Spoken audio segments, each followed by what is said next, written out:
Many of us grew up reading the legendary tales of Rani Lakshmibai of Jhansi and Rani Chennamma of Kittur. But there's one female warrior who isn't talked about as much. Her story lies here in Ulal, a small coastal town located between the Arabian Sea and the Western Ghats. During the 16th century, this fertile region received a lot of rainfall. The towns situated along the shore acted as natural harbors and helped in the growth of trade. Ulal was witnessing a flourishing export of spices and textiles, all under the reign of one queen, Rani Abakka Chota.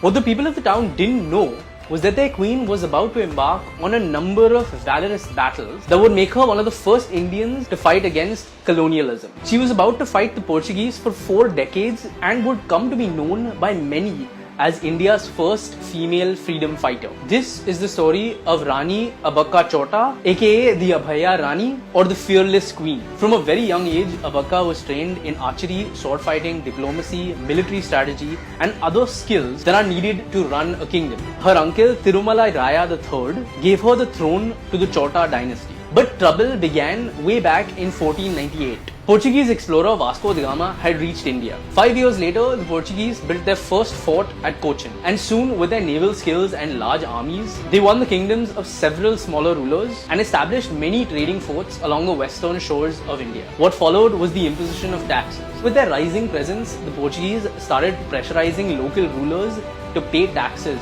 for trading. This demand was rejected by Abakka. The queen knew that if she agreed, she'd be submitting power to the Portuguese. So she continued to defy them by letting her ships export goods to various regions, all while paying no taxes. Abakka was a Jain by faith, but her followers and staff were Hindus and Muslims, all bringing together different skill sets to her army. This included fisherfolks, the Mogoveras, to help her in trading, and she had made several alliances with her neighbors, like the Bijapur Sultan of Ahmednagar, the Zamorin of Calicut, and the Venkata Panayaka of Bidnur. Her marital ties with the Benga dynasty also strengthened her force. All of this helped her in willfully fighting the battles that were yet to come. In 1526, the Portuguese captured the Mangalore port.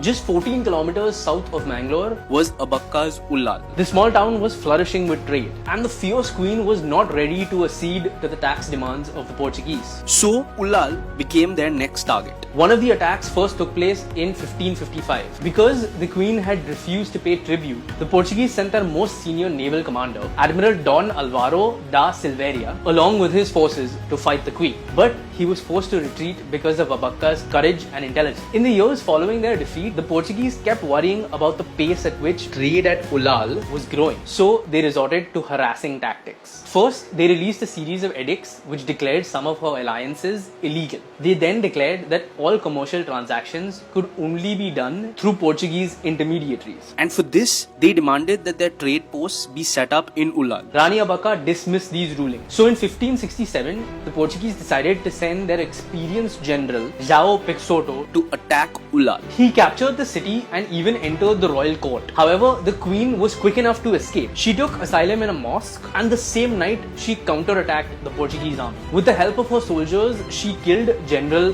Peixoto and 70 Portuguese soldiers. The rest were forced to flee. The queen didn't stop here. After collaborating with her Muslim supporters, she rode to Mangalore that night. There she killed the Portuguese chief Admiral Mascarenhas and took back the Mangalore fort. In the coming years, Abakka kept the Portuguese on their toes and continued to fight them in various battles. It was her estranged husband who defected to the Portuguese and revealed all her battle tactics, by which Abakka was finally captured. However, there are some sources that refute that and say it was her nephew's betrayal that led to her capture. But how exactly did that happen? One night in 1581, the Portuguese troops launched a surprise attack on Ulal. Abakka was returning from a trip, but she wasted no time in donning her armor and mounting her horse to fight the aggressors. That night, many Portuguese ships were burnt, but Abakka was finally captured. The queen lost her last fight, but the rebellion didn't stop there. Some sources say that Abakka continued her rebellion even while in prison until her last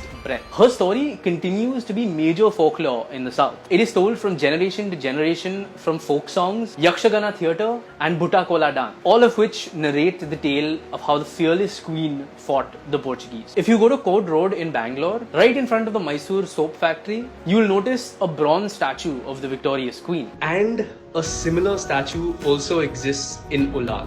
A special police force was also launched in her name to deal with issues related to violence against women and children in Karnataka. Many states actually celebrate the Veera Rani Abakka Utsava in her memory. Distinguished women of the town are awarded in that ceremony. The Indian Coastal Guard also has a ship that is named in her honor. The ICGS Abakka patrols the coasts of India to keep enemies away, just like the Queen did years and years ago. Rani Abakka Chota has been an inspiration for many freedom fighters that came after her and many women of today. Her story needs to find a place in our history book and in our heart for a long, long time to come.